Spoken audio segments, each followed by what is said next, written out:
Setelah makan malam perpisahan dengan mantan suamiku, aku pindah, memulai hidup baru sendirian di Ubud, Bali. Sementara itu, dia mewujudkan mimpinya dengan menikahi sekretarisnya. Namun, sebuah ucapan santai dari salah seorang tamu di pesta pernikahan itu membuat mantan suamiku seketika kehilangan akal sehatnya. Aku mendorong pintu kaca berat restoran kenangan kami. Lonceng kuningan berdentang pelan. Aroma familiar dari steak tenderloin saus lada hitam, aroma yang dulu kuanggap sebagai aroma kebahagiaan, langsung memenuhi indera penciumanku. 8 tahun lalu, mantan suamiku, Baskara, melamarku di meja pojok itu. Hari ini, aku memesan meja yang sama dan memesan steak favoritnya sebagai perjamuan perpisahan terakhir kami. Di atas kertas, status kami sebagai suami istri akan segera berakhir. Namun, malam ini adalah ritual terakhir untuk memutus ikatan emosional yang masih tersisa. Dia datang terlambat 15 menit. Kemeja putih yang ia kenakan adalah kemeja yang sama yang kusetrika licin seminggu lalu, sebelum aku mengemasi barang-barangku dari apartemen kami. Baskara menarik kursi dan duduk tanpa permintaan maaf, bahkan tanpa menatap wajahku. Matanya terpaku pada ponsel, jarinya menggulir layar dengan cepat. Sesekali, senyum sinis muncul di wajah yang pernah kucintai sepenuh hati. Aku tahu betul dengan siapa dia sedang berbicara. Ralin, sekretarisnya yang muda dan cantik. Orang yang menyelinap masuk ke tengah-tengah pernikahan kami, seorang pelayan mengantarkan makanan. Steak Baskara mendesis di atas piring panas, asap harum mengepul. Dia mengambil pisau dan garpu, memotong sepotong daging, dan mengunyahnya dengan tatapan kosong. Aku memesan makanan favoritmu, ucapku, memecah keheningan yang canggung. Jawabnya singkat, tanpa mengalihkan pandangan dari ponselnya. Aku menatap pria di hadapanku. Sikap dinginnya tidak lagi menyakitiku. Yang ada hanyalah perasaan lega yang luar biasa. Gelas anggur merah di atas meja sedikit bergetar. Aku menyesapnya. Rasa pahit anggur membantuku menenangkan diri. Setelah semua dokumen beres, aku sudah membeli tiket, kataku dengan nada datar. Aku akan langsung pindah ke Ubud begitu semuanya selesai. Kali ini, jarinya berhenti bergerak. Dia mengangkat kepala, kilatan keterkejutan melintas di wajahnya sebelum digantikan oleh sikap acuh tak acuh seperti biasa. Ubud? Mau apa kau di sana? Nenek mewariskan sebuah rumah kecil di dekat sana, di Tegalalang. Aku akan menetap di sana. Kukira dia akan bertanya lebih banyak. Mungkin berpura-pura menahanku, atau setidaknya mengucapkan semoga berhasil dengan setengah hati. Tapi tidak. Baskara hanya mengangkat bahu seolah-olah aku baru saja memberitahukan ramalan cuaca esok hari. Terserah kau saja. Baguslah, katanya. Dan senyum itu muncul lagi. Aku dan Ralin juga sedang mempersiapkan pernikahan. Dia pantas mendapatkan upacara yang megah. Ralin tidak sepertimu, Kirana.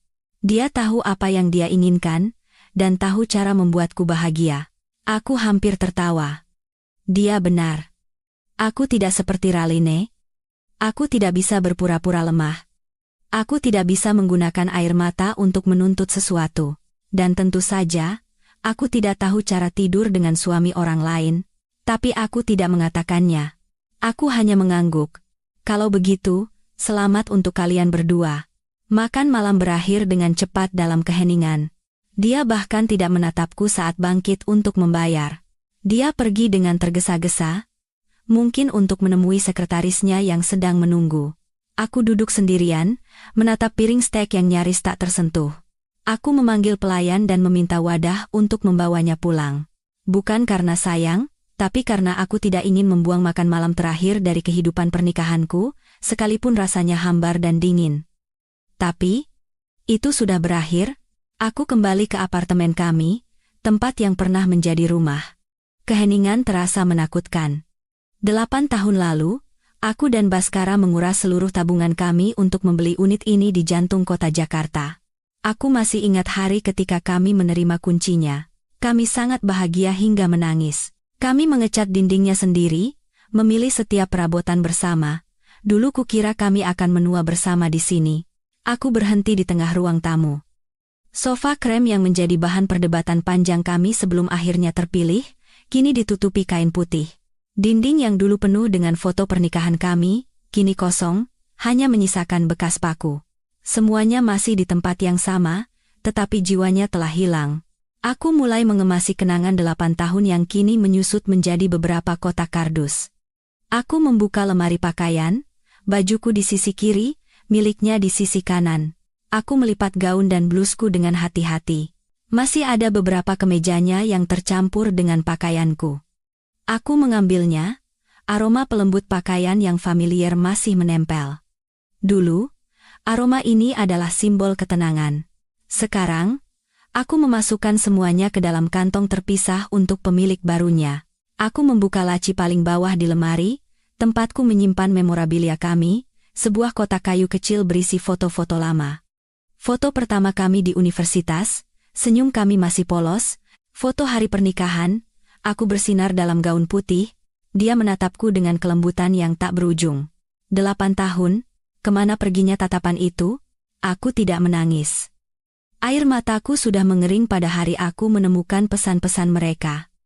Aku hanya merasakan kelelahan yang mendalam. Aku menyimpan kotak kayu itu di dasar koperku. Aku tidak akan membuangnya, tapi aku juga tidak akan membukanya lagi. Itu adalah bab dari masa lalu, bab yang telah mati bersama pernikahan kami. Aku menghabiskan sepanjang sore untuk bersih-bersih. Ketika ruangan itu hampir kosong, hanya menyisakan barang-barang miliknya, aku mengambil ponsel dan mengirim pesan. Aku sudah selesai mengemasi barang-barangku. Sisanya, simpan saja apa yang kau mau. Aku tidak membawa apapun selain pakaian dan barang pribadi. Barang kenangan kita ada di laci meja kerja. Terserah mau kau apakan. 1 menit kemudian, balasannya datang. Singkat dan kejam seperti biasa. Oke, terima kasih. Aku memandang sekeliling ruangan untuk terakhir kalinya. Selamat tinggal. Selamat tinggal 8 tahun masa mudaku. Aku meletakkan kunci di atas meja kopi kayu, di samping remote TV. Bunyi klik kering terdengar di ruangan yang kosong. Aku menyeret koperku ke pintu dan membantingnya di belakangku, tanpa menoleh sekalipun. Aku merasa ringan, seolah baru saja melepaskan beban berat yang telah kupikul terlalu lama. Kebebasan. Akhirnya, aku bebas. Hari itu di kantor catatan sipil, langit Jakarta tidak hujan ataupun cerah, udaranya lembab dan berat, sama seperti perasaanku beberapa bulan lalu. Tapi hari ini, hatiku anehnya tenang. Aku mengenakan gaun sederhana berwarna krem dan riasan tipis. Aku tidak ingin terlihat seperti korban di hari terakhirku menjadi seorang istri. Baskara juga ada di sana. Dia mengenakan setelan jas dan rambutnya ditata rapi, tetapi lingkaran hitam di bawah matanya menunjukkan kelelahan. Mungkin dia lelah dengan semua proses ini, atau mungkin lelah menenangkan kekasihnya yang sedang hamil. Seorang petugas senior berkacamata menatap kami dengan simpatik. Sudah dipikirkan baik-baik? Pernikahan itu adalah hal seumur hidup loh. Sudah, Pak.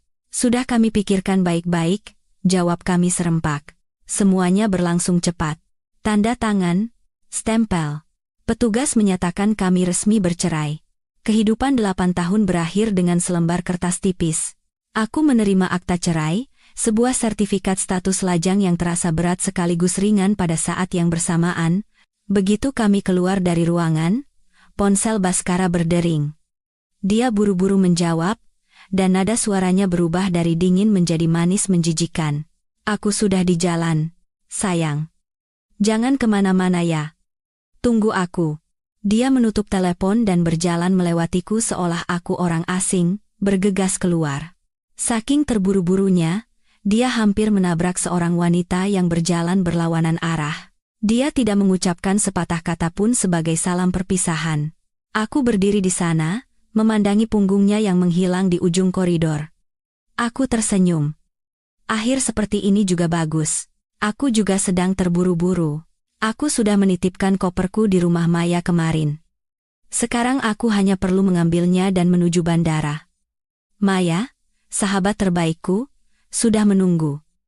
Begitu melihatku, dia berlari dan memelukku. Kirana, kamu baik-baik saja? Suaranya penuh kekhawatiran. Aku baik-baik saja, kataku sambil menepuk punggungnya pelan. Lebih baik dari sebelumnya. Maya memeriksaku dari ujung kepala sampai ujung kaki, lalu mengerutkan kening. Baik-baik saja, bagaimana? Wajahmu pucat seperti kertas. Apa kamu yakin bisa bertahan sendirian di sana? Dia menyodorkan sebuah tas kain yang berat ke tanganku. Ini ada abon sapi kualitas terbaik, dendeng balado dari rumahku, sama sambal matah. Aku tahu kamu belum terbiasa dengan makanan di sana. Kalau kangen rumah, makan ini biar tidak sedih. Aku tertawa meskipun tenggorokanku tercekat. Di saat terburukku, aku masih memiliki seseorang yang benar-benar peduli. Terima kasih, Maya. Cuma kamu yang mengerti aku. Mengerti apanya? Kamu itu sudah gila. Pokoknya kamu harus hidup dengan baik di sana, ya. Dandan yang cantik, jadi kaya raya. Biar si brengsek itu menyesal sampai mati, dan jangan pernah menangis lagi untuk pria bodoh seperti dia. Mengerti? Kami duduk mengobrol tentang hal-hal sepele di sebuah kafe di bandara. Maya memberiku 1001 nasihat. Dari cara mencari teman hingga cara waspada terhadap pria asing. Dia berbicara begitu banyak sehingga aku hanya bisa mengangguk dan tersenyum. Aku tahu dia sedang berusaha memberiku semangat, mengisi kekosongan di saat-saat terakhir kami bersama. Waktunya aku masuk ke ruang tunggu. Kami berpelukan erat di depan gerbang keberangkatan. Jaga diri baik-baik ya, bisiknya. Kalau ada apa-apa, telepon aku. Kamu juga. Nanti kalau sudah sampai, aku telepon. Dia melepaskanku, tetapi raut wajahnya ragu-ragu.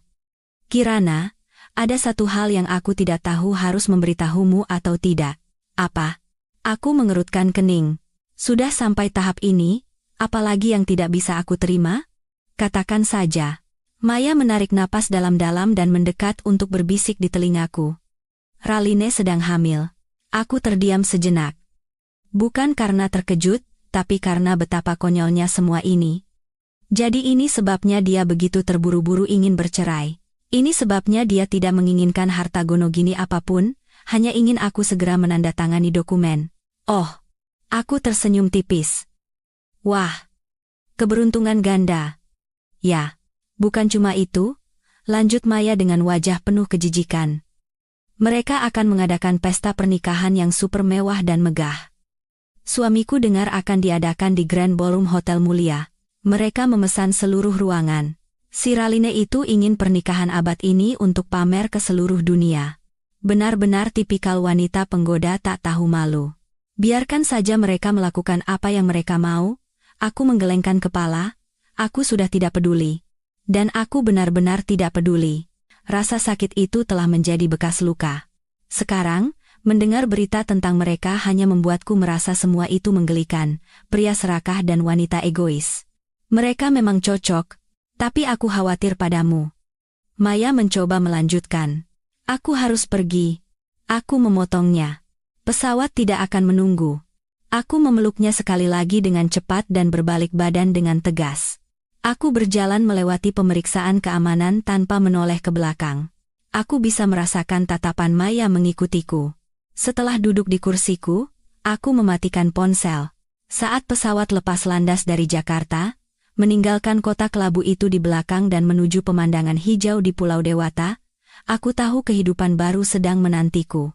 Dan dalam kehidupan itu, tidak akan ada tempat untuk Baskara atau Raline. Aku mengeluarkan ponselku, mematahkan kartu SIM lama, dan membuangnya ke tempat sampah. Aku memblokir semua kemungkinan kontak dengannya. Memutusnya hingga ke akar. Selamat tinggal, masa lalu. Penerbangan memakan waktu beberapa jam. Aku hampir tidak tidur. Aku membaca novel karya penulis Indonesia, mencoba terhubung kembali dengan budaya yang telah lama ku tinggalkan. Ketika pesawat mulai melambat dan pengumuman terdengar bahwa kami telah tiba, jantungku berdebar kencang. Aku turun dari pesawat. Udara segar dan lembab khas Bali langsung menerpa paru-paruku. Begitu murni dan bersih. Berbeda dengan udara pengap di ibu kota. Langit berwarna biru pekat tanpa awan, dan matahari bersinar cerah namun tidak menyengat. Aku memanggil taksi menuju Ubud. Sopirnya adalah seorang pria paruh-baya yang ramah. Melihat penampilanku, dia mencoba berbicara bahasa Inggris terpatah-patah. Pertama kali ke Bali, Mbak? Tidak juga, Pak, jawabku dengan senyum dalam bahasa Indonesia yang fasih. Dulu waktu kecil sering kesini bersama nenek. Sekarang saya kembali untuk tinggal di rumah beliau. Sopir itu terkejut, lalu tertawa. Wah, bagus sekali. Bicaranya fasih sekali. Ubud itu daerah yang sangat indah. Mak pasti suka. Mobil melaju meninggalkan area kota, menuju pedesaan. Gedung-gedung tinggi digantikan oleh jalanan yang dinaungi pepohonan rindang, sawah hijau yang subur, dan rumah-rumah bergaya Bali yang menawan. Pemandangannya begitu damai hingga aku menurunkan kaca jendela dan menghirup napas dalam-dalam. Udaranya beraroma rumput basah, tanah lembab, dan bunga Kamboja. Aku tahu keputusanku sudah benar. Taksi berhenti di depan sebuah tembok batu tua yang ditumbuhi tanaman rambat, dengan sebuah gerbang kayu berwarna biru pudar. Aku membayar sopir dan menyeret koperku yang berat ke dalam. Rumah nenekku muncul di hadapanku. Bukan sebuah mansion mewah, melainkan rumah kayu jati 2 lantai yang hangat dengan atap genting tanah liat. Yang membuatku terkesima adalah tamannya. Itu adalah ledakan warna. Mawar rambat menutupi dinding, bugenvil berwarna ungu tua dan merah muda mekar dalam rumpun besar, dan ada pohon mangga kecil yang sedang berbuah lebat. Sebelum meninggal, nenek telah menyewa sebuah perusahaan untuk merawat rumah dan taman. Aku memasukkan kunci tua ke lubang kunci. Pintu kayu yang berat terbuka dengan derit pelan. Di dalam, semuanya bersih dan nyaman. Perabotannya terbuat dari kayu jati solid bergaya ukiran Jepara. Sebuah perapian batu berdiri megah di ruang tamu, di samping kursi berlengan dengan kain pelapis bermotif bunga kesukaan nenek. Cahaya senja menerobos melalui jendela besar, melukiskan bayangan keemasan di lantai. Aku meletakkan koperku dan mulai menjelajahi rumah. Dapur kecil dengan panci-panci tembaga tergantung di dinding. Kamar tidurku di lantai atas memiliki balkon yang menghadap langsung ke taman. Semuanya terawat dengan baik. Seolah-olah nenek tahu suatu hari nanti aku akan kembali. Aku membuka pintu balkon. Angin sejuk bertiup, membawa aroma mawar. Aku berdiri di sana dengan mata terpejam. Semua kesedihan dan rasa sakit dari kehidupan pernikahanku yang lama seolah sirna bersama angin itu. Aku bukan lagi Kirana, istri yang terbuang. Aku adalah Kirana, cucu dari nenek, pemilik rumah ini. Aku sudah pulang. Setelah seminggu beristirahat dan menata hidup, aku mulai mencari pekerjaan. Aku lulusan S2 Desain Interior dan memiliki sedikit pengalaman di Jakarta. Aku tidak ingin mencari pekerjaan di kota besar, tapi di Ubud atau daerah sekitarnya. Aku menginginkan kehidupan yang tenang, tidak terburu-buru, tanpa persaingan. Aku menyiapkan CV dan mulai mengirimkannya ke studio-studio desain kecil di daerah itu. Keberuntungan berpihak padaku lebih cepat dari yang kuduga. 3 hari kemudian, aku menerima email panggilan wawancara dari Andara Studio, sebuah studio kecil namun bereputasi baik di Ubud. Aku mempersiapkan diri dengan serius, memilih setelan yang rapi dan meninjau kembali istilah-istilah teknis profesiku. Studio itu terletak di sebuah gang kecil, tersembunyi di balik rimbunnya pohon Kamboja. Aku diwawancarai oleh Pak Aditya, pemilik studio. Usianya sekitar 40-an, dengan rambut kokelat yang sedikit berantakan dan mata hijau yang hangat dan sangat ramah. Dia melihat portofolioku dengan saksama, mengangguk-angguk saat melihat proyek-proyekku sebelumnya. Riwayat Anda sangat mengesankan, Bu Kirana, kata Pak Aditya dengan suara yang dalam dan tenang. Tapi mengapa memilih studio kecil di Ubud ketimbang perusahaan besar di Jakarta? Aku tersenyum dan menjawab dengan tulus. Saya kembali untuk tinggal di rumah nenek saya, Pak. Saya mencintai ketenangan di sini. Saya ingin bekerja di bidang yang saya cintai, tapi juga punya waktu untuk merawat taman dan menikmati hidup. Saya rasa, kualitas pekerjaan tidak bergantung pada ukuran perusahaan. Pak Aditya terdiam, lalu tersenyum. Saya juga berpikir persis seperti itu. Saya benci Jakarta. Terlalu bising. Wawancara berubah menjadi percakapan yang menyenangkan tentang tren desain dan selera pribadi. Pak Aditya adalah atasan yang baik, bersemangat dengan pekerjaannya, dan sangat menghargai karyawannya. Keesokan harinya, saat aku sedang menyirami bunga di taman, telepon berdering. Itu Pak Aditya. Selamat pagi, Bu Kirana. Saya menelepon untuk membawa kabar baik. Bisa mulai kerja hari Senin depan? Kami punya proyek untuk sebuah hotel butik kecil dan butuh seseorang dengan selera luar biasa seperti Anda. Aku sangat gembira hingga hampir terjatuh. Bisa, Pak. Tentu saja bisa. Terima kasih, Pak Aditya.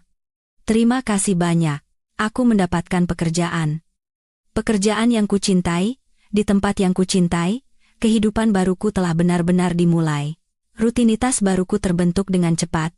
Aku bangun pukul 06.30 setiap pagi, bukan karena alarm yang berisik, tetapi karena suara kicau burung di luar jendela. Aku berjalan ke toko roti di desa, membeli krosan hangat dan kopi. Aroma mentega dan kopi di pagi hari membuatku bersemangat. Aku berjalan kaki ke kantor. Studio itu hanya berjarak 15 menit dari rumah. Jalannya dinaungi pepohonan dan melintasi sebuah jembatan batu tua di atas sungai kecil. Rekan-rekan kerja di studio sangat baik. Kami hanya berlima, termasuk Pak Aditya. Mereka menyambutku dengan hangat, membantuku dengan logat lokal dengan sabar, dan sering memuji makanan yang kubawa untuk mereka. Pak Aditya adalah atasan yang luar biasa. Dia langsung memberiku proyek hotel butik itu, memberiku kebebasan berkreasi sepenuhnya. Pekerjaan membuatku sibuk hingga tidak punya waktu untuk memikirkan masa lalu. Pada akhir pekan, aku tidak perlu lagi memasak dan mencuci untuk orang yang tidak pantas mendapatkannya. Aku mendedikasikan waktu untuk diriku sendiri. Bersepeda di sepanjang sungai, pergi ke pasar barang antik, atau sekadar duduk membaca buku di taman. Aku mulai merawat taman nenek, belajar cara memangkas mawar dan menanam herbal. Tanganku kotor karena tanah, tapi hatiku damai. Kehidupan ini sangat kontras dengan 8 tahun pernikahanku yang menyesakan. Aku merasa seperti terlahir kembali, lebih banyak tertawa, tidur lebih nyenyak. Suatu Jumat sore, seminggu sebelum pernikahan Baskara, Maya melakukan video call. Ya Tuhan, Kirana, lihat dirimu. Kamu terlihat jauh lebih cerah, atau ini hanya perasaanku saja? Kulitmu merona, wajahmu segar. Udara di sana bagus. Ya, mungkin begitu, aku tertawa. Pekerjaannya bagus, udaranya juga bersih. Kamu sendiri bagaimana? Kami mengobrol cukup lama sebelum menutup telepon. Maya ragu-ragu. Kirana. Minggu depan pernikahan si brengsek itu. Kamu akan baik-baik saja, kan? Aku tahu Maya mengkhawatirkan perasaanku. Aku memandang keluar jendela. Sinar matahari sore mewarnai taman menjadi keemasan. Aku baik-baik saja, kataku dengan suara tenang dan mantap.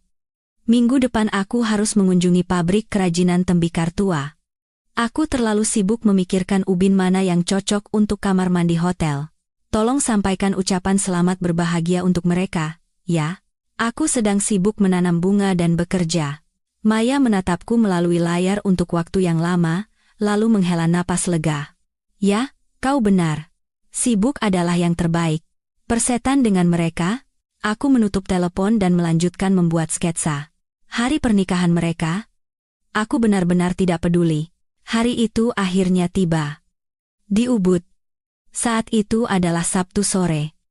Aku baru saja selesai menyirami tanaman bougainville ketika telepon berdering tanpa henti. Itu adalah video call dari Maya. Aku tersenyum, mengelap tangan di celemekku, dan menjawab panggilan.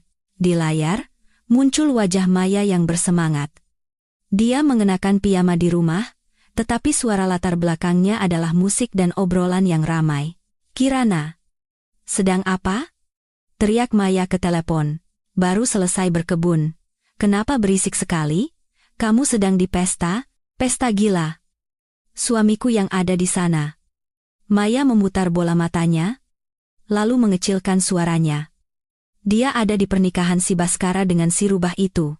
Dan aku memaksanya melaporkan semuanya secara langsung padaku, supaya kamu tahu dan merasa puas. Selesai bicara, Maya mengarahkan layarnya ke ponsel suaminya. Aku tidak perlu melihatnya, hanya mendengar suara melengking Maya saja sudah cukup. Ya ampun, Kirana. Mereka menghamburkan uang gila-gilaan. Suamiku bilang mereka memesan ruangan terbesar di hotel mulia, karpet merah dari pintu masuk, bunga impor di mana-mana, dan mereka bahkan menyewa orkestra. Gila, aku mengerutkan kening. Sebegitu mewahnya? Suamiku mengirim foto. Lihat ini, Maya memutar layar untukku, gambarnya buram. Gaun Siralin itu, katanya rancangan desainer ternama, bertabur kristal Swarovski, harganya miliaran. Dia bahkan memakai tiara seperti putri dongeng. Dan yang paling penting, dia tidak berhenti mengelus-elus perutnya saat menyapa tamu. Jelas sekali dia ingin seluruh dunia tahu dia hamil. Wanita macam apa yang begitu tak tahu malu? Aku mengangkat bahu. Lalu Baskara? Dia pasti bangga sekali, ya? Tentu saja. Lanjut Maya dengan kesal. Mengenakan setelan putih, rambutnya klimis berkilauan, berjalan menggandeng wanita itu seolah mereka raja dan ratu. Suamiku bilang wajahnya sombong sekali, seolah-olah baru saja menaklukkan dunia. Mungkin dia pikir menikahi gadis muda yang akan memberinya keturunan adalah hal paling cerdas. Benar-benar sekelompok orang bodoh yang pamer kekayaan. Aku mendengarkan omelan Maya dan hanya bisa tertawa kecil. Aku memandang tamanku, di mana mawar merah sedang mekar dengan indahnya. Aku menarik napas dalam-dalam. Udara di sini begitu murni, Maya. Ceritakan padaku. Malam ini kamu mau masak apa? Maya terdiam. Hah?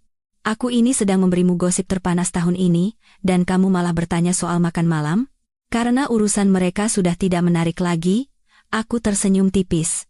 Biarkan mereka pamer, biarkan mereka berpikir mereka yang terbaik. Itu masalah mereka. Sekarang, aku harus memasukkan ayam panggang ke oven. Pak Aditya dan teman-teman dari studio akan datang makan malam di rumah. Maya menatapku lekat melalui layar, lalu tertawa terbahak-bahak. Astaga, Kirana, kamu seperti sudah mencapai pencerahan. Kamu benar. Untuk apa peduli dengan orang-orang itu? Sana, panggang ayammu. Selamat menikmati ya. Kalau ada berita baru, aku akan telepon untuk episode selanjutnya. Kami menutup telepon.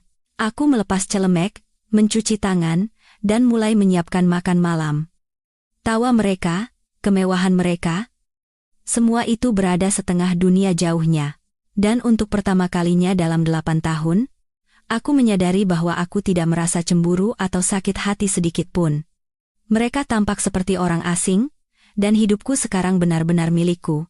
Kukira cerita pernikahan itu akan berakhir dengan telepon dari Maya. Aku bersenang-senang dengan Pak Aditya dan rekan-rekanku. Kami minum anggur, makan ayam panggang herbal, dan berdiskusi seru tentang proyek hotel. Pekerjaan berjalan lancar, dan Pak Aditya tidak henti-hentinya memuji ide-ideku. Namun keesokan paginya, saat aku baru bangun, menyeduh kopi, dan melangkah ke balkon untuk menghirup udara segar, telepon berdering lagi. Itu Maya. Di Jakarta, saat itu mungkin sudah sore. Aku sedikit terkejut. Ada apa? Laporan langsung lagi? Kataku, bercanda sambil menyeruput kopi. Tapi suara Maya di seberang sana berbeda dari kemarin. Bukan lagi kekesalan, melainkan kegembiraan yang meluap-luap, seolah-olah dia baru saja memenangkan lotre. Kirana. Kirana. Kamu sedang duduk atau berdiri? Suaranya melengking. Berdiri. Kenapa senang sekali? Duduk sekarang juga. Duduk. Aku akan memberitahumu sesuatu yang akan membuatmu jatuh dari kursi. Drama terbaik dalam sejarah baru saja dimulai. Suamiku baru pulang dan menceritakan semuanya. Aku tidak bisa berhenti tertawa. Karena penasaran, aku menarik sebuah kursi dan duduk. Oke. Sudah duduk. Apa yang terjadi? Hahaha. Maya tertawa panjang. Ternyata, di pesta pernikahan kemarin, ada tamu tak diundang. Coba tebak siapa? Aku mengerutkan kening. Mana aku tahu? Pak De Budi. Teman nenekmu? Aku hampir tersedak kopi. Pak De Budi? Apa yang beliau lakukan di sana? Beliau kan tidak kenal Baskara. Nah, itu bagian terbaiknya. Kata Maya dengan nada seperti seorang aktris drama. Ternyata, ayah Baskara pernah punya bisnis kecil dengan Pak De Budi bertahun-tahun lalu dan masih berhubungan, dan kamu tahu sendiri kan Pak Demu itu, mulutnya tidak bisa direm, apalagi kalau sudah minum. Beliau baru saja pulang dari Bali mengunjungi putranya dan mampir ke Jakarta. Aku mulai membayangkan Pak De Budi dengan suaranya yang keras berada di tengah-tengah pesta pernikahan palsu itu. Lalu apa yang terjadi? Tanyaku, mulai tertarik. Suamiku bilang, di akhir pesta, Pak De Budi sudah mabuk. Beliau duduk bersama teman-temannya dan mulai bercerita. Maya merendahkan suaranya, menirukan gaya Pak De Budi. Wah, kalian tahu tidak? Saya baru saja pulang dari Bali, mengunjungi anak saya. Sempat mampir ke Ubud juga, daerah yang asri sekali di sana. Jantungku berdebar kencang. Ubud, apa beliau bertemu denganku? Tepat sekali, seru Maya. Suamiku bilang. Pak De Budi melanjutkan dengan suara keras. Saya bertemu Kirana di sana, cucu dari sahabat baik saya yang sudah almarhumah. Wah, sekarang dia makin cantik dan hebat. Tinggal di rumah gaya Bali dengan taman mawar warisan neneknya, hidup seperti ratu. Aku tercengang. Memang benar, aku bertemu Pak De Budi minggu lalu di pasar. Beliau memanggilku, dan kami mengobrol beberapa menit. Aku sempat menawarinya mampir ke rumah, tapi beliau bilang sedang terburu-buru ke bandara. Aku tidak pernah menyangka ceritanya akan berakhir seperti ini. Maya terus berbicara tanpa henti. Pak Demu mulai menceritakan kehidupanmu kepada semua orang yang mau mendengarkan. Dan dengan suaranya yang seperti itu, meja sebelah pun bisa dengar semua. Perasaan tidak nyaman merayap di hatiku. Cerita ini, yang diceritakan di pesta pernikahan Baskara, rasanya bukan sekadar kebetulan. Suamiku bilang. Lanjut Maya dengan semakin bersemangat, saat Pak De Budi mulai membicarakanmu, kebetulan Baskara dan Ralin sedang berjalan berterima kasih kepada tamu di meja sebelah. Mereka mendengar semuanya, setiap kata. Aku menahan napas. Maya berdeham, melanjutkan aktingnya. Pak De Budi berteriak. Kirana itu hebat sekali. Loh, sekarang kerja di studio desain di sana. Bosnya, orang baik sekali, sayang sekali sama cucu saya itu. Tidak berhenti memujinya. Katanya baru dapat kontrak desain hotel mewah. Buah jatuh tidak jauh dari pohonnya, memang. Hebat dan pekerja keras seperti neneknya. Aku bisa membayangkan wajah Baskara saat itu. Dia yang selalu meremehkan pekerjaanku, yang menganggapku hanya puas dengan keadaan dan bergantung padanya. Tapi tunggu, Kirana. Ada yang lebih seru lagi. Teriak Maya, tidak bisa menahan kegembiraannya lagi. Ini puncaknya. Teman di meja Pak Demu bertanya. Wah, sehebat itu ya? Pasti gajinya besar sekali. Lalu Pak De Budimu menjawab sambil melambaikan tangan. Gaji apa? Gaji itu cuma untuk jajan. Neneknya itu sayang sekali sama cucu yang satu ini. Bukan hanya mewariskan rumah dan taman mawar, tapi juga warisan yang jumlahnya fantastis. Katanya sampai ratusan miliar. Sekarang Kirana itu jadi miliarder yang hidup tenang di Ubud. Hidup mewah, bebas seperti burung, tidak perlu tahan dengan laki-laki brengsek dimanapun. Aku terperangah. Memang benar nenek meninggalkan warisan untukku, tapi aku tidak pernah membicarakan jumlahnya kepada siapapun. Aku tidak tahu bagaimana Pak De Budi bisa tahu detail seperti itu, dan lebih parahnya lagi, menceritakannya di tengah pesta pernikahan. Ya Tuhan, Kirana. Suamiku bilang, begitu kata ratusan miliar keluar dari mulut Pak Demu, wajah Baskara berubah dari pucat menjadi hijau. Dia hampir tidak bisa berdiri. Sementara Ralin di sampingnya, mulutnya ternganga, tidak percaya dengan apa yang didengarnya. Orang-orang di sekitar mulai berbisik. Gosip menyebar dengan cepat, mantan istri mempelai pria seorang miliarder, ternyata yang baru saja dia campakkan itu harta karun, dan malah menikahi sekretarisnya, bisikan itu semakin kencang. Dan tahu tidak apa lagi? Kata Maya, dengan nada seorang pemenang, saat Baskara sedang syok menyadari dia telah membuang tambang emas, Pak De Budimu melancarkan pukulan pamungkasnya. Jantungku terasa diremas. Masih ada lagi? Gosip menyebar ke seluruh ballroom. Baskara dan Ralin berdiri kaku. Ralin mencoba menarik lengan Baskara, tetapi dia tampak terpaku di tempat. Dan kemudian, Pak De Budi, setelah selesai membicarakanmu, melanjutkan obrolannya dengan temannya. Aku bisa membayangkannya. Keheningan aneh terjadi di sekitar meja Pak De Budi, semua orang memasang telinga. Maya menirukan suara Pak De Budi lagi.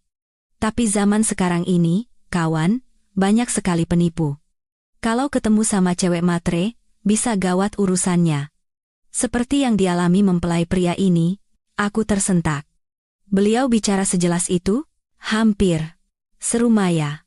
Suamiku bilang. Pak Demu melanjutkan, kemarin saya ke bank, ada urusan. Ketemu sama Pak Felix, wakil manajer kredit, teman saya. Nah, Si Felix ini cerita lucu. Dia bilang, Bu Raline, sekretarisnya Baskara, pengantin hari ini, datang ke bank minggu lalu dan bikin heboh. Wajah Baskara dan Raline, menurut cerita suami Maya, sudah tidak berwarna sama sekali. Felix cerita, Maya melanjutkan aktingnya, si Ralin itu mau menarik uang dari rekening tabungannya, terus mengeluh ke petugas. Bicaranya keras sekali sampai seisi bank dengar, katanya. Duh, sebel banget. Kirain dapat lotre, dapat bos kaya raya. Ternyata cuma luarnya saja. Sebentar lagi mau menikah, masih harus pinjam uang sama saya. Baru saja saya pinjami 200 juta untuk biaya pernikahan ini. Sial banget. Aku. Hening total menyelimuti ballroom sejenak. Suami Maya bilang dia bahkan bisa mendengar suara es batu kecil jatuh ke dalam gelas. Dua kebenaran meledak bersamaan di hadapan ratusan tamu. Kebenaran pertama, mantan istri yang dicampakkan, Kirana, sebenarnya adalah seorang miliarder dengan villa di Bali dan warisan melimpah. Kebenaran kedua, istri baru, Raline, yang pamer dalam gaun miliaran, sebenarnya adalah seorang wanita materialistis dan mempelai pria, Baskara, yang berlaga hebat, ternyata tidak punya uang dan harus meminjam dari calon istrinya untuk membayar pesta pernikahannya sendiri. Kirana, suara Maya bergetar. Baskara tidak tahan lagi. Dia mulai gemetar, menoleh ke arah Ralin, menatapnya seolah ingin membunuhnya di tempat. Aku duduk kaku di balkon rumahku di Ubud, cangkir kopi di tanganku sudah mendingin. Aku tahu, komedi terbaik dan tragedi terburuk baru saja dimulai. Aku masih duduk membeku, telepon menempel di telinga. Napas Maya di ujung sana terdengar terengah-engah seolah baru saja selesai lari maraton. Suamiku bilang, Maya menarik napas. Momen itu sangat tak terlupakan. Baskara gemetar seperti daun tertiup angin. Seluruh ballroom yang tadinya riuh dengan musik dan tawa, menjadi hening seketika. Ratusan pasang mata tertuju pada kedua tokoh utama itu. Aku bisa membayangkan betapa malunya Baskara. Pria yang hidup untuk citra, yang selalu ingin menunjukkan kesuksesan dan kekuasaannya, kini ditelanjangi di hadapan semua tamu dan mitra bisnisnya. Terbongkar sebagai orang bodoh yang ditipu oleh seorang wanita. Raline, jangan ditanya lagi, lanjut Maya. Dia mencoba meraih lengan Baskara, berbisik, sayang. Kita ke meja lain saja, yuk. Semua orang melihat kita. Tapi Baskara tidak bergerak. Dia menatap Ralin dengan tajam. Suamiku bilang matanya merah menyala. Menakutkan. Gelas sampahnya yang dipegangnya mulai bergetar. Cairan keemasan itu hampir tumpah. Lalu, Maya merendahkan suaranya seolah sedang menceritakan rahasia. Dia berteriak. Tidak. Bukan berteriak. Dia menggeram seperti binatang yang terluka. Bicara. Soal uang 200 juta itu apa-apaan? Beraninya kau meminjamiku uang? Ralin tersentak mundur ketakutan. Tidak, sayang. Dia pasti bercanda. Percayalah padaku, kumohon. Percaya padamu? Baskara tertawa getir. Supaya kau bisa menipuku seperti orang bodoh? Supaya kau bisa menguras uangku sementara aku kehilangan segalanya? Suami Maya mengatakan Baskara tidak menyelesaikan kalimatnya. Dia tidak sanggup mengucapkan kebenaran bahwa dia telah membuang warisan ratusan miliar. Pengungkapan itu, ditambah dengan penipuan di depan matanya, telah menghancurkan kontrol dirinya sepenuhnya. Kirana, teriak Maya. Dia meremas gelas itu. Dia meremas gelas kristal itu dengan tangannya sendiri. Gelasnya pecah di tangannya. Darah mulai mengalir, menetes ke karpet merah. Aku tersentak. Aku tahu Baskara temperamental, tapi aku tidak pernah mengira dia bisa kehilangan kendali sampai sejauh ini. Darah dan sampahnya muncrat kemana-mana, kata suami Maya kepada istrinya, mengenai gaun miliaran Raline. Dia menjerit. Saat itu, Baskara terlihat seperti orang gila. Dia menatap tangannya yang berlumuran darah, lalu mengangkat wajahnya menatap Ralin. Kau menipuku. Bentaknya dengan suara parau. Semua ini salahmu, kau menghancurkan hidupku. Amarahnya meledak. Penyesalan karena kehilanganku, penghinaan karena ditipu Ralin, kemarahan saat menyadari betapa bodohnya dia, semua itu menumpuk dan mengubahnya menjadi orang gila. Dia menyadari di hari pernikahannya sendiri bahwa dia telah melepaskan seorang istri yang baik, kaya, dan berbakat, hanya untuk bersama seorang penipu materialistis yang menguras uangnya untuk pesta pamer ini. Dia telah membuang emas murni ke tempat sampah untuk memungut batu berlapis cat. Lalu setelah itu, tanyaku dengan tenggorokan kering. Kacau balau. Benar-benar kacau balau. Suara Maya masih bergetar. Setelah berteriak, kau menghancurkan hidupku, dia mulai merusak barang-barang. Merusak barang? Di pesta pernikahannya sendiri? Iya. Jawab Maya cepat. Dia menyapu menara gelas sampahnya dari meja sebelah. Suara pecahan kaca memekakkan telinga. Dia membalikkan meja makan, lobster, udang, hidangan laut tumpah ke lantai. Para tamu menjerit dan mundur ketakutan. Orang tuanya? Wajah orang tuanya pucat pasi. Mereka berlari menghampirinya. Ayahnya mencoba memeluknya. Baskara, apa yang kau lakukan? Nak? Hentikan. Ini memalukan. Tapi dia mendorong ayahnya sendiri. Dia seperti binatang buas yang mengamuk. Dia menunjuk Ralin, yang berdiri kaku dalam gaun putihnya yang ternoda anggur dan saus. Bicara. Soal kehamilan itu, kau juga membohongiku, kan? Teriaknya. Teriakan itu menggema di seluruh aula. Pertanyaan itu seperti menyulut api. Orang-orang mulai berbisik lebih keras. Ya Tuhan, kehamilannya juga bohong? Pantas saja dia terus mengelus perutnya. Benar-benar akting. Wanita yang mengerikan. Ralin, yang sudah terpojok, melawan balik. Tidak ada lagi jejak kemanisan palsunya. Dia balas berteriak, kamu gila, ya? Beraninya kamu menuduh anakku palsu. Diam. Baskara menamparnya. Dorongan itu begitu kuat sehingga Ralin, yang mengenakan sepatu hak tinggi, kehilangan keseimbangan dan jatuh telentang. Astaga! Seru Maya. Suamiku bilang dia jatuh dan perutnya membentur sudut meja dekorasi. Aku menahan napas. Meskipun aku tidak menyukainya, anak itu tidak bersalah. Apa dia baik-baik saja? Ralin memegangi perutnya, wajahnya pucat seperti kertas, mengerang kesakitan. Melihat itu, Baskara sempat tertegun sejenak, mungkin syok. Tapi saat itulah, Maya berhenti untuk menarik napas. Pak Felix, wakil manajer bank yang diceritakan Pak De Budi, yang datang sebagai mitra perusahaan Baskara, berjalan mendekat. Mungkin ingin mengambil hati Pak De Budi, kata Maya. Dia berbicara dengan suara keras dan jelas. Pak Baskara, harap tenang dulu. Memang benar Bu Raline mengeluh di bank. Saya dengar sendiri dia bilang kondisi keuangan Bapak sedang tidak baik dan dia harus meminjamkan uang 200 juta rupiah. Saya punya salinan rekening korannya di sini. Suami Maya bilang, setelah kalimat itu, ballroom meledak. Konfirmasi dari seorang pegawai bank di tempat itu, tidak ada yang lebih bisa dipercaya. Itu adalah pukulan terakhir. Baskara tidak punya apa-apa lagi untuk dipertaruhkan. Karier, harga diri, cinta, uang semuanya hancur dalam satu malam. Dia menggeram untuk terakhir kalinya, kata Maya, lalu membalikkan meja utama tempat kue pengantin 7 tingkat berada. Krim berhamburan ke udara. Pergi, pergi semuanya. Pesta selesai. Para tamu yang ketakutan berhamburan ke pintu keluar.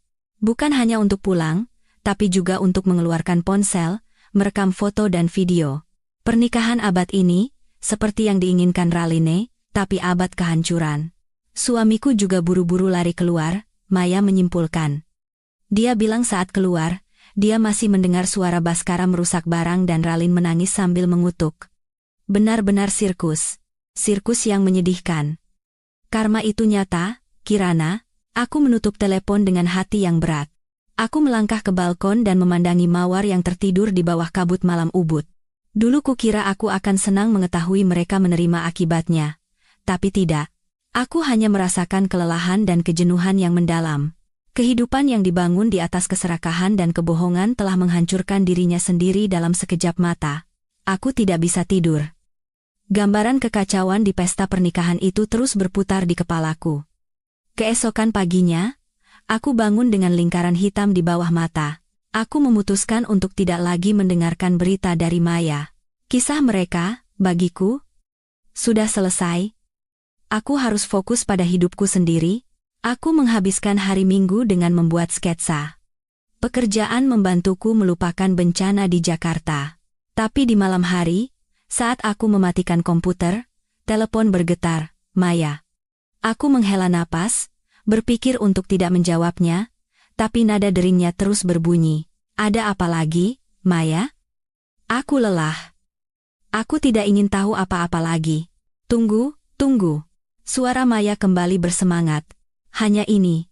Ini adalah akhir dari cerita kemarin. Aku janji setelah ini kau akan tidur nyenyak. Baiklah, gumamku. Dengar. Desaknya. Suamiku baru saja menceritakan ini. Dia bilang saat turun ke parkiran untuk mengambil mobil, dia melihat adegan yang jauh lebih hebat daripada di dalam ballroom. Aku menyerah. Oke, 5 menit. Suamiku melihat Baskara dan Ralin bertengkar hebat di parkiran, kata Maya. Di samping mereka ada orang tua Ralin, berdiri dengan wajah sedih, mencoba mengajak putri mereka pulang. Tidak ke rumah sakit? Aku heran. Setelah jatuh seperti itu semua drama. Maya tertawa sinis. Suamiku bersembunyi di balik pilar dan mendengar semuanya. Raline tidak lagi berpura-pura menjadi korban yang menyedihkan. Dia berdiri berkacak pinggang, membentak Baskara. Maya berdeham, menirukan suara Ralin. Dasar gila?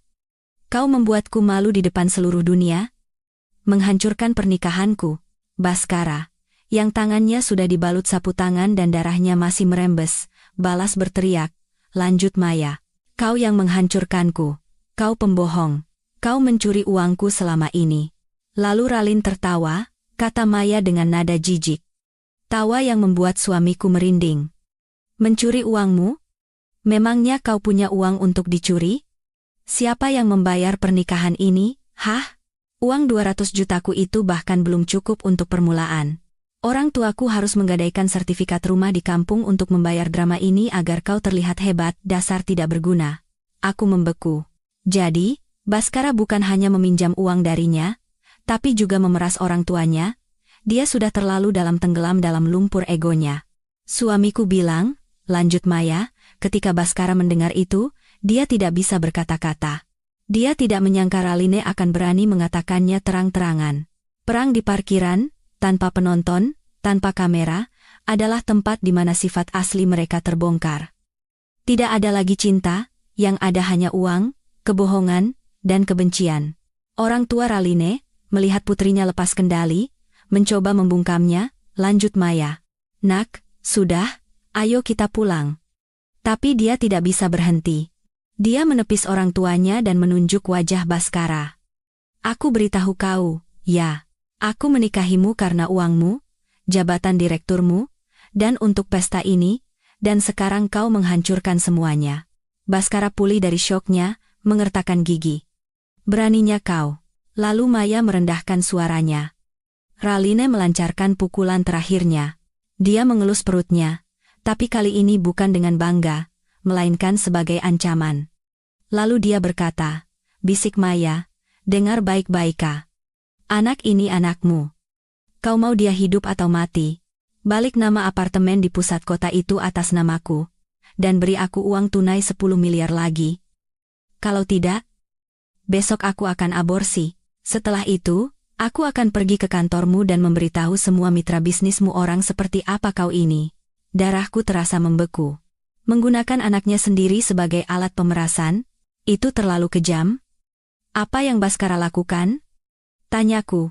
Suamiku bilang, Baskara berdiri diam sejenak, lalu tertawa, tawa yang lebih menakutkan dari teriakannya. Dia melompat ke mobilnya. Meskipun Ralin mencoba menghalangi, dia tancap gas, nyaris menabraknya, dan pergi. Meninggalkan Ralin dan orang tuanya di parkiran, di tengah puing-puing pernikahan mewah mereka. Kami terdiam sejenak. Maya, aku curiga soal kehamilannya. Aku juga. Potongnya. Suamiku bilang, saat jatuh kelihatannya memang keras. Tapi tidak lama kemudian dia sudah bisa berdiri dan berteriak di parkiran dengan energi penuh. Aku curiga kehamilannya bohong, atau dia hanya menggunakan hasil tes pack palsu untuk menipu Baskara. Menggunakannya untuk memaksa menikah, dan sekarang untuk memeras uang. Aku menghela napas panjang. Entah itu benar atau bohong, anak itu tetaplah korban. Sudahlah. Kirana, kata Maya dengan nada lelah. Anggap saja drama ini selesai. Dua orang serakah dan pembohong saling menghancurkan. Impas. Sekarang pergilah tidur. Aku juga butuh istirahat. Terlalu banyak drama ini melelahkan. Aku menutup telepon, memandang ke dalam kegelapan. Ubud begitu tenang. Suara jangkrik terdengar di taman. Aku sadar, badai di Jakarta telah berlalu, dan itu tidak ada hubungannya lagi denganku. Aku meminta Maya untuk tidak menceritakan apapun lagi tentang mereka. Aku tidak ingin sampah dari masa lalu mengotori masa kiniku yang bersih. Aku mencurahkan seluruh energiku pada pekerjaan, pada proyek hotel.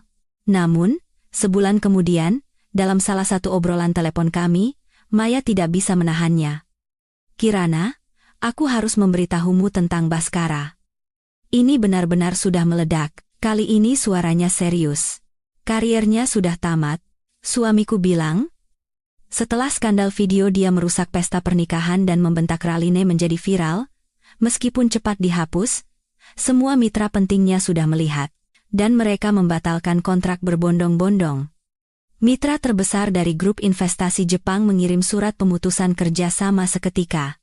Mereka bilang tidak bisa bekerja dengan orang yang moralnya dipertanyakan, tidak bisa mengontrol emosi, dan memperlakukan keluarga dengan kejam.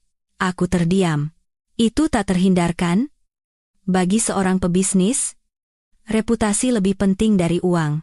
Begitu kehilangan kontrak besar itu, perusahaannya langsung anjlok, lanjut Maya.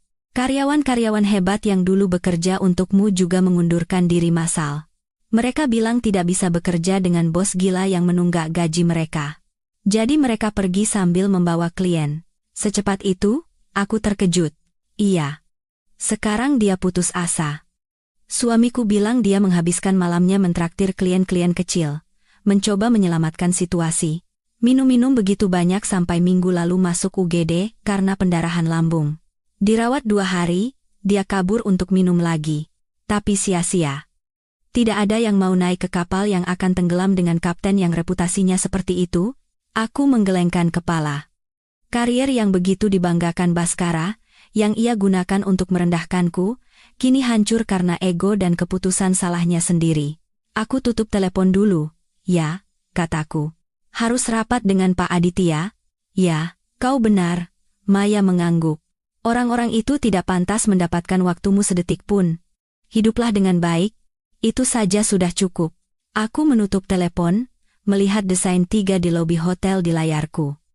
Aku memilih gaya yang sederhana dan hangat, menggunakan kerajinan tembikar lokal dan kayu jati. Aku merasa bangga dengan karyaku. Ini nyata, menciptakan nilai, tidak seperti karier Istana Pasir Baskara, beberapa bulan berlalu. Aku menyelesaikan desain hotel dan mulai mengawasi pembangunannya. Pekerjaan yang berat tapi mengasyikkan. Suatu malam, Maya menelepon. Nadanya terdengar aneh, hampir kasihan. Kirana, hari ini suamiku bertemu Baskara. Di mana? Di bar? Bukan? Katanya pelan. Di pasar malam, suamiku pergi membeli sesuatu. Lalu melihat seorang pria kurus, tampak seperti gelandangan, sedang makan roti lapis sosis dengan lahap di sudut. Dia penasaran, jadi dia melihat lebih dekat. Dan ternyata itu Baskara. Kurus dan seperti gelandangan. Seburuk itu, suamiku kaget sekali. Dia bilang Baskara kurus kering. Janggut dan kumisnya tidak terurus, rambutnya acak-acakan, bajunya kusut dan kotor. Dia makan roti lapis itu dengan rakus, melihat sekeliling dengan waspada. Terlihat 10 tahun lebih tua. Perusahaannya bangkrut total, terlilit utang. Kau tahu dari mana dia dapat uang untuk pesta pernikahan itu? Dari rentenir. Dia pikir bisa menutupinya dengan uang dari orang tua Raline atau kontrak baru, tapi semuanya hancur. Sekarang para penagih utang mengejarnya. Apartemen kita juga sudah digadaikannya untuk pesta itu, disita bank dan dilelang. Suamiku bilang dia harus bersembunyi, tidak berani pulang ke rumah orang tuanya karena takut menyusahkan. Tidur di sofa kantornya yang sudah disegel. Minggu lalu dia ditemukan preman dan dipukuli habis-habisan di depan gedung. Mendengar itu, aku tidak lagi merasa puas. Hanya ada kesedihan yang getir. Bagaimanapun, dia adalah pria yang pernah kucintai selama 8 tahun. Suamiku sempat ragu, kata Maya, Apakah akan menyapanya? Tapi Baskara melihat ada yang memperhatikannya, dia kaget, menjatuhkan roti lapisnya, dan lari seperti seorang buronan. Lalu Ralin, setelah skandal kehamilan palsunya terbongkar, tidak ada yang mau mempekerjakannya. Orang tuanya sangat malu, mereka menjual rumah di kampung untuk melunasi utang pernikahan dan membawanya pulang. Katanya hidup mereka sangat sulit sekarang. Dua orang yang pernah bersenang-senang di atas penderitaanku kini membayar harga yang sangat mahal untuk keserakahan mereka. Hidup terkadang adil. Aku menutup telepon dengan hati yang muram, tapi kesedihan itu hanya sesaat. Aku memandang tamanku, di mana bunga lavender sedang mekar, lautan ungu. Aku menarik napas dalam-dalam. Hidupnya, betapapun tragisnya, bukan lagi hidupku.